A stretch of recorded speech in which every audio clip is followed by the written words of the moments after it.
Hello and welcome to World News Tonight here on TVP World. I'm Anna Jabłońska. Our main focus tonight is the developing closer cooperation between the UK and the EU. We have also prepared the latest updates and insight from Ukraine. But first, let's look at tonight's headlines.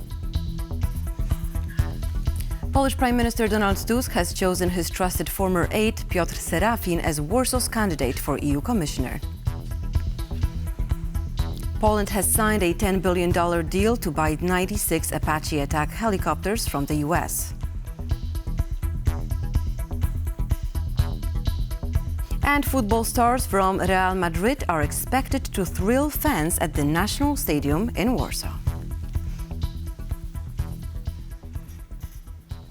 The Polish defense minister has signed a $10 billion contract for the delivery of nearly 100 US-made Apache helicopters for the Polish army.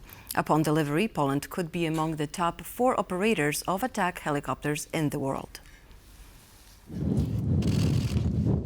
96. This is the number of the state-of-the-art Apache helicopters that will soon power the Polish land forces. The best thing the Apache can do is go behind enemy lines, undetected, find tanks, and destroy them. Tank hunter, tank sniper, that is bad news for our adversaries. The purchase of the helicopters was an arduous process. Poland had announced its plans to buy them in 2022. Last summer, the US approved the sale of the aircraft and related equipment to Warsaw for about $12 billion. Today, we've reached a milestone in the transformation of the Polish army. We are equipping the army with the most modern, the world's best attack helicopter, AH-64E Apache, in its newest version. Once all 96 helicopters arrive, Poland will become the second largest operator of the Apaches in the world. If they were delivered today, the country would possess the world's 4th largest fleet of attack helicopters. We have to replace the former, still in use, but the former post-Soviet equipment. And one of the parts of all the equipment is exactly the helicopter package. And we are suffering a lot not having the good attack helicopters. But Apache helicopters are not the only big contract Warsaw and Washington have sealed in recent days. A big week of transformation for the Polish army is underway. Yesterday, along with the US ambassador, we took part in the signing of a deal for 48 Patriot launchers. In recent years, Poland has signed huge arms deals with other countries too. South Korea is currently delivering K2 tanks and Fa-50 light fighter jets to Poland, as per some of these contracts. Warsaw is expected to spend more than $60 billion on air defense programs alone by 2035.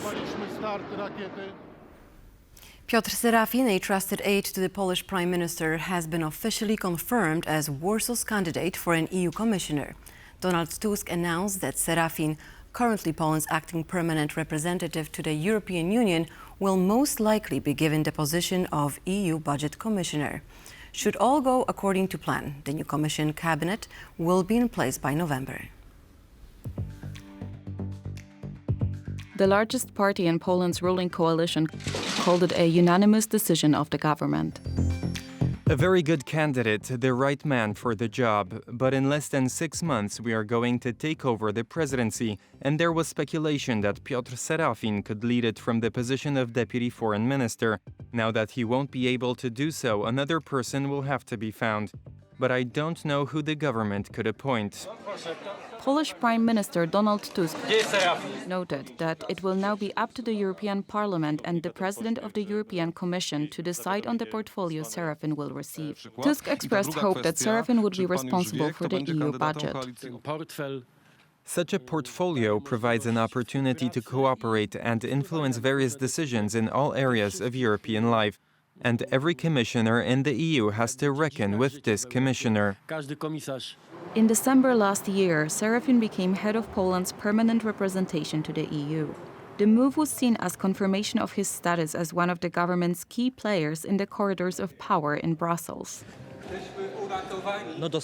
He knows the corridors of Brussels very well. He knows how to deal with Polish affairs in Brussels. And it is a point, really a point, how to be able to maneuver inside European institutions. It is a half of success for the European Commissioner. In the sense, be able to negotiate with different member states. From 1998 to 2009, Sarafin worked as an official at the Office of the Committee for European Integration, the highest body of the Polish administration responsible for Poland's EU integration policy. Piotr Sarafin is an excellent candidate for Polish Commissioner in the European Commission. In 2002, as an expert on European affairs, he was part of my delegation to the final negotiations in Copenhagen, where he played an important and constructive role.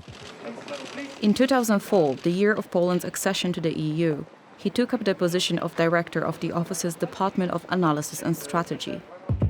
In 2010, Piotr Sarafin returned to the Ministry of Foreign Affairs as deputy minister. 2 months later, he became the deputy head of the office of Janusz Lewandowski, the then budget commissioner. In 2012, Sarafin returned as deputy foreign minister and the prime minister's representative for European affairs. In 2014, when Donald Tusk became the president of the European Council, Sarafin became the head of his cabinet and stayed in the office for 2.5 terms, until November 2019. Brexit has been a topic which has been a challenge for both the UK and the EU to deal with. The divorce between the trading bloc and the UK has been anything but simple. Now it appears, however, that there may be a reset of relations on the horizon. After July's general election in the UK, Labour has once again taken the reins of power in Westminster.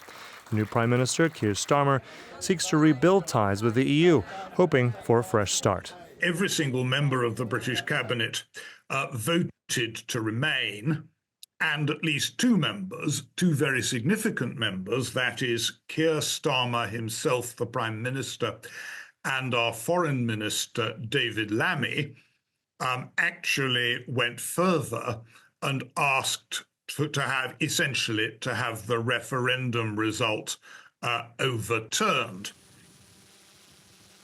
For decades, the UK was part of the world's largest trading bloc, which allowed both Europeans and British citizens access to the single market, the free flow of goods, and unrestricted movement. All that changed, however, in 2016, when a political gamble under Prime Minister David Cameron, the British voted in a close referendum, 52% to 48% to leave. Since then, many small businesses have suffered with bureaucracy and uncertainty. I think SMEs probably in the EU have been hit less up until now. And now they will be hit in similar ways. So that is a really tough challenge for SMEs generally, sort of trading, across these borders. Although there are no official plans for the UK to return to the trade bloc, a new piece of legislation known as the UK's Product Safety and Metrology Bill seems to be guiding a new direction towards regulatory alignment with the EU and is more than symbolic, according to some experts. It's not symbolic, it's practical. The new Labour government in the UK cannot openly move towards rejoining the single European market or the customs union, let alone the European Union. The UK economy needs a boost. GDP growth doesn't come out of it nowhere. The only way to really kickstart the UK economy is to remove the border frictions for trade between the UK and the EU. Although Keir Starmer's Labour government has ruled out rejoining the bloc, closer ties with the EU seem to be on the horizon. The European Commission has pushed back against EU industry chief Thierry Breton for a letter targeting Elon Musk and his ex-social media platform.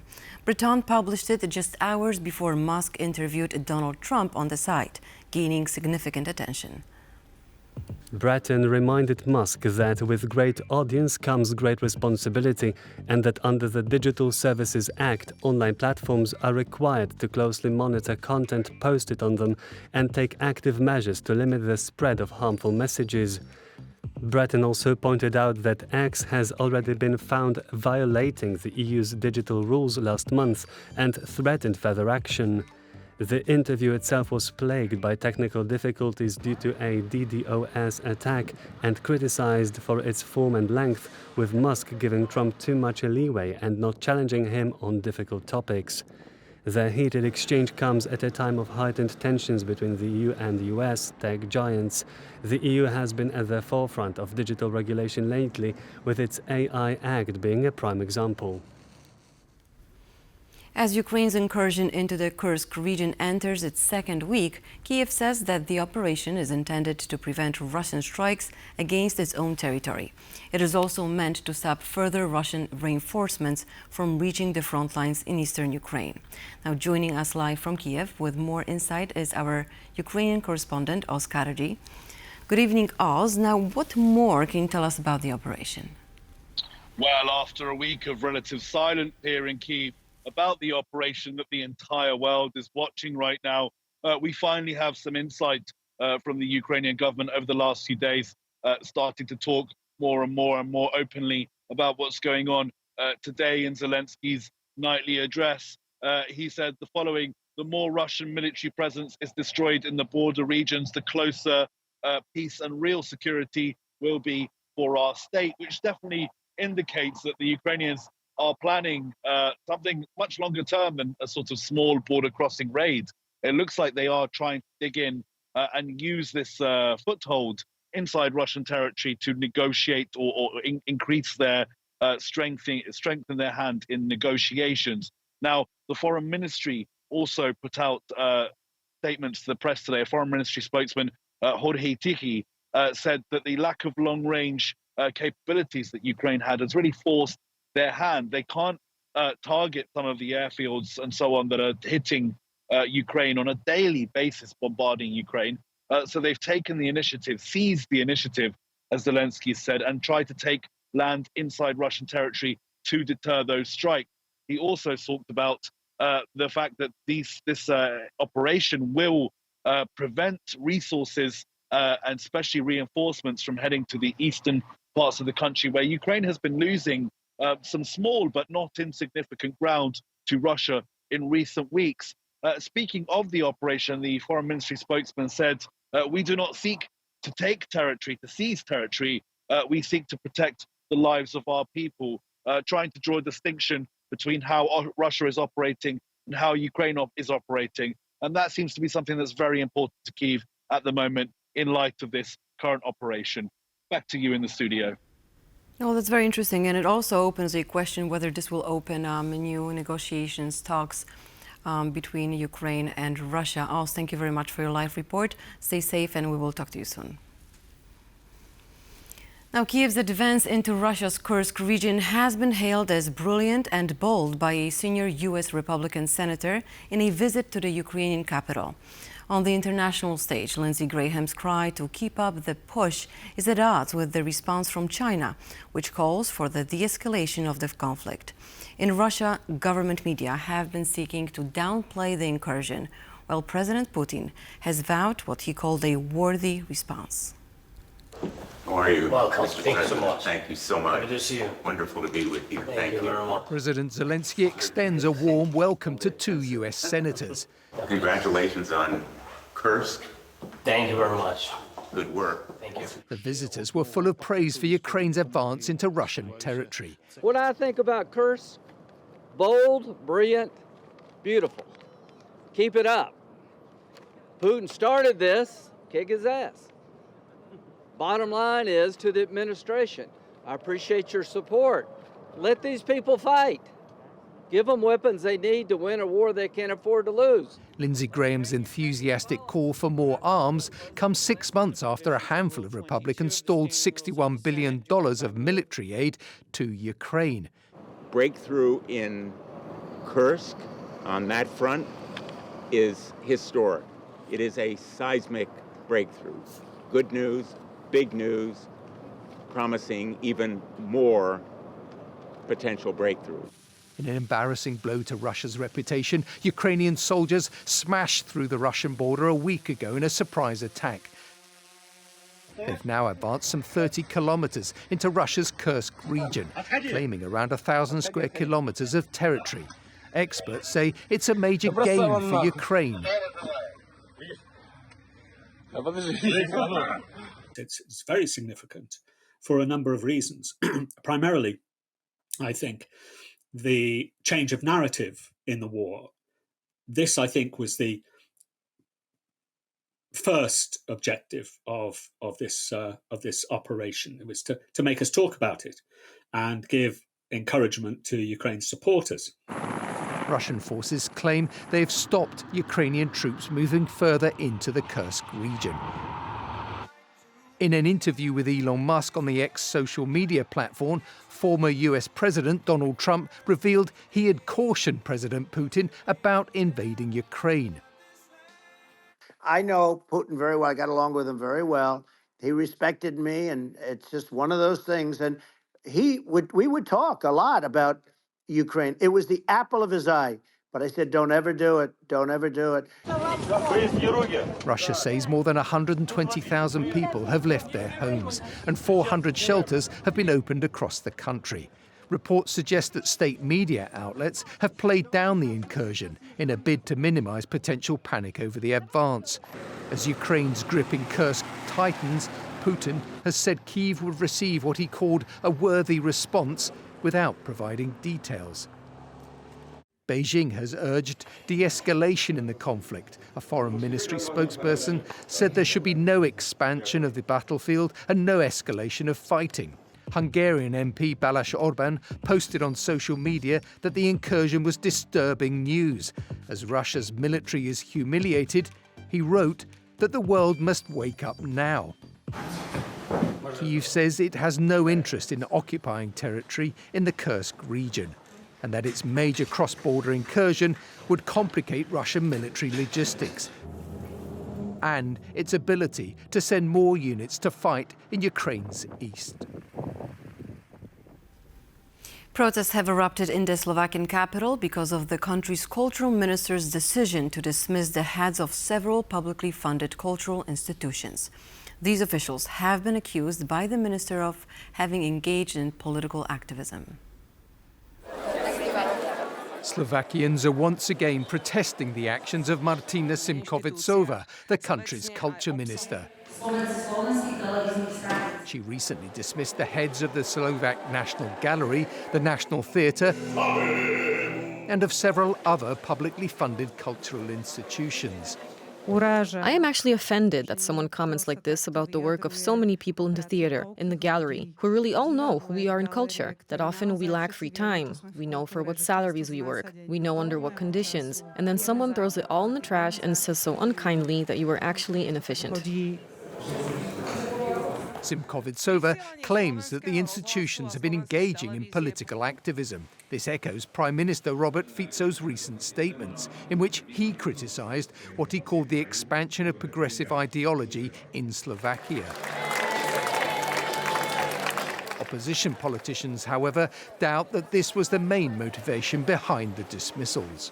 They wanted to put it as the ideological basically dispute between liberal and Christian democratic not only parties but also between liberal and Christian democratic public, because this is division also in public. But this is about misuse of power. This is not about the ideology. The current series of protests come on the heels of another, which took place in June when the government announced a complete overhaul of the state-run television and radio broadcasters. Their new iterations are seen as less independent and answer directly to the government. These reforms have led to the Czech state-run radio ending its cooperation with its Slovakian counterpart. The personnel changes in publicly funded institutions began following the attempted assassination of Prime Minister Robert Fico in May. The ruling coalition blamed the would-be assassin's actions on the opposition's rhetoric. The potential fallout of a conflict between Israel and Iran could impact the region even further. As tensions rise in the Middle East, the ripple effects could be felt as far as in the South Caucasus, specifically in Armenia. There are fears that situation could influence its security, economy, and regional alliances. Let's go live to our correspondent Diana Skaya, who is in the Armenian capital of Yerevan. Well, hello, Diana. Now, first of all, Israel has recalled its soldiers stationed in Azerbaijan and Georgia. What does it mean, do you think? Good evening, Anya. Well, first of all, news here is that what we heard on Armenian television is that, first of all, Iran had reportedly stated that it would bomb Israeli military post in Azerbaijan and Georgia. Therefore, Israel took very quickly this notice and recalled its soldiers. Now, how would this look for Armenia? Now, of course, if Iran and Israel go into this war that, of course, nobody here wants, and what the region would experience is this. Let's talk about particularly this Zangezur corridor, which is de facto Armenian sovereign territory. Now, Azerbaijan, what it wants to do, which has reportedly stationed slowly going into this Armenian territory, has soldiers stationed there since the 2022 Nagorno-Karabakh war. Now, what it wants to do and what it's seeking to do is to take that corridor. Armenia really worried about the fact that if Iran is too busy fighting with Israel sending in rockets to Tel Aviv, then Azerbaijan would attack Armenia and take this crucial corridor that would then Azerbaijan would have link to the exclave of Nakhichevan, which would link it, of course, to Turkey. Now, where is Iran in all of this? Anya, Iran plays a crucial role because it is that trade route that goes from the Persian Gulf through to the South Caucasus. Iran plays a huge part. It has a border with Armenia.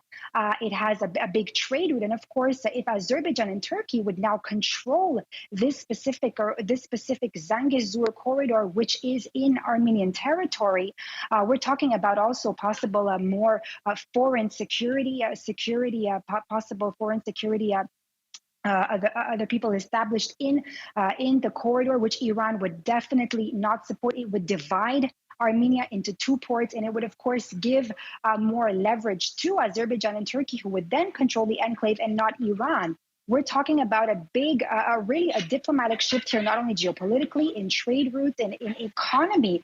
And let's not also forget, Iran is definitely a crucial thing for Iran now, because there is a huge Azerbaijani population and ethnic Azerbaijanis who live in Iran. Now, if this were to happen, of course, Iran also fears that they would kind of be speaking out and possibly causing chaos in Iran proper itself. It's definitely a delicate situation here. Armenians are definitely, what I've been here for a week now, talking about that, fearing this escalation, not about Israel, and forget about the fact that Israel had supplied Azerbaijan with the military aid to that essentially led Azerbaijan to win the second Nagorno-Karabakh war. But they're scared for their own, at this point, proper Armenian land, which is the Zangezur corridor that would really shift the entire region here.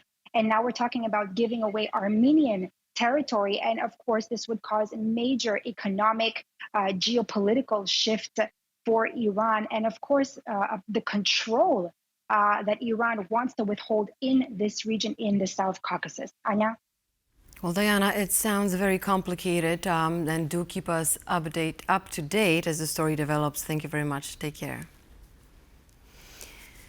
Now let's go to the world of sport. Two of the world's most spectacular football teams have come to Warsaw. Real Madrid and Atlanta will be playing for the UEFA Super Cup in the Polish capital. A couple hundred fans went wild when the football stars got off the club coach in front of a hotel in Warsaw's centre. They came to see Vinicius Jr., Jude Bellingham and a new addition to the team, superstar Kylian Mbappe. My favorite player, probably Bellingham. Mostly for Mbappe and maybe Vini. He's a great goalkeeper, Andre Lunin. Many Polish fans could not miss this opportunity to see their favorite team, Champions League winner Real Madrid. I am here because I'm a lifelong Real Madrid supporter, and I saw them back in 2016 when they played with Legia Warszawa, and now they're playing here again. Real Madrid's fans seem confident in their team's chances of emerging victorious, and even Atalanta fans admit that their side, who won the second-tier competition Europa League, has slim chances of victory. Unfortunately, I think that Real Madrid is gonna win tomorrow's match, but Atalanta will fight a lot, and I hope they score at least one goal. But as long as the ball is in play, anything can happen. The game will kick off tomorrow at 9 p.m. local time at the National Stadium in Warsaw. And now let's come back to our main story. The new package of laws under the UK's Product Safety and Metrology Bill opens a way for closer cooperation between Britain and the EU, which is an abrupt turn from the Conservatives' approach, who try to distance themselves from Brussels post-Brexit. Now, joining me to talk about the UK and EU relations is Ian Beck, a professor at the European Institute at the London School of Economics. Good evening, sir. Thank you very much for joining us. Good evening to you. Well, let's talk about this famous bill as it appears. Now, how is this bill going to affect the country as a whole? And many ask, is this going to throw UK back in the arms of the EU? Well, the answer to your second question is no. The first question, is it going to change things? It's going to make it easier for British business and for EU country businesses to trade amongst each other, because what it really boils down to is harmonization of standards to enable the UK to have more or less the same standards as the EU on a number of important products. Now that matters because it means that you don't have to produce two different lines of products for two different markets. It's certainly a change from the stance of the previous government in the sense that it wanted to diverge in regulatory manner from the EU, whereas what this does is maybe not convergence, but avoiding further divergence in the way in which the two sides operate. Is it going to change things radically? Well, the reason I said no in the first place is that it's a long way from agreeing to return either to the single market or even more unlikely to EU membership. Because, let's face it, it's only about trade. It doesn't cover the other freedoms of the single market, in particular free movement of labour, which has been one of the main reasons that Brexit was put in place initially. So what you're seeing is a more sensible approach to trade, but without what's been known in the trade as dynamic alignment, saying that in future all EU regulations will be accepted in the UK. It's simply saying of those that we have on the table, we're going to make it easier to harmonise. Right, but do you think this is just a first step into warming the relationship between EU and UK? I mean, if you could just describe, just to put it into perspective for our viewers, what was the relationship like prior to this, and what is it going to be after the bill comes to life? Well, let's put it this way. Under Boris Johnson, bad. Under the short-lived Liz Truss government, also bad. Under Rishi Sunak, the last Conservative Prime Minister, things improved a bit because he negotiated something called the Windsor Framework that largely dealt with the problems of Northern Ireland. And now what we're seeing from the Labour government is both a change of tone and a greater willingness to cooperate with the countries of the European Union. Now, what's likely to come next is agreement on things like security. We all know that the UK has relatively powerful armed forces, it has relatively good intelligence capabilities. That's something the UK can offer in return for a better trade relationship. But I think it has its limits, and that's why I say, in answer to your first question, that I don't see it as a major strategic change. It's more a tactical change to try to improve the trade and other relationships. So what are the long-term effects of this plan, of this bill going to be? How is it going to make UK citizens' life easier? It will, not so much citizens, more businesses, because the businesses will be able to trade more easily with the EU countries.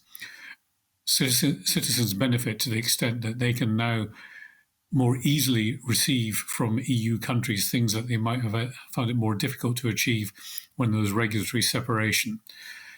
But let's not forget, it's only 5 years since the UK was in the EU, fully in the EU. It changed in 2020. So we're used to many things in the UK that were perhaps taken away or might have been taken away had this bill not been passed. So in many ways, it's just preserving the old status quo and maybe making it a bit easier to cooperate in future. Mm-hmm. Now, Eurosceptics, as we can imagine, they're not very happy about Labour government's new approach. We have the Daily Express newspaper saying Brexit betrayal as their headline. Then we heard from spokesperson of Nigel Farage's Reform UK party, and he said the dishonesty and betrayal of Labour over this legislation is sadly what we must come to expect. What are their arguments? What are they so afraid of? Well, their arguments largely go back to those that were around during the Brexit debate, which is they had this promise that they could deregulate the UK economy by getting away from EU regulations. They could make trade deals with the rest of the world. They could buy more cheaply from countries like Australia or Canada, never mind the United States, to make it easier for British consumers. The trouble is this just hasn't happened. And one of the reasons it hasn't happened is that the UK has regulation for a purpose. We don't want lower food standards. We all know about the Americans promising to sell us chlorinated chicken. We don't want that. We don't want lower quality in manufacturers. So these are things where the UK has now realized that if you want to go in the direction of deregulation, which people like Nigel Farage or the Daily Express would like, you lose something from it. You may get slightly lower costs, maybe get slightly better trade deals, but you lose the consumer protections that we've become used to. So I think the argument coming from the likes of Farage and the Daily Express is not one to put much faith in. Well, sir, thank you very much for shedding light on the situation. Ian Beck, Professor, European Institute, London School of Economics, was my guest, sir. Thank you very much. Thank you for having me. And thank you for watching World News Tonight. Stay with TVP World for more news and updates.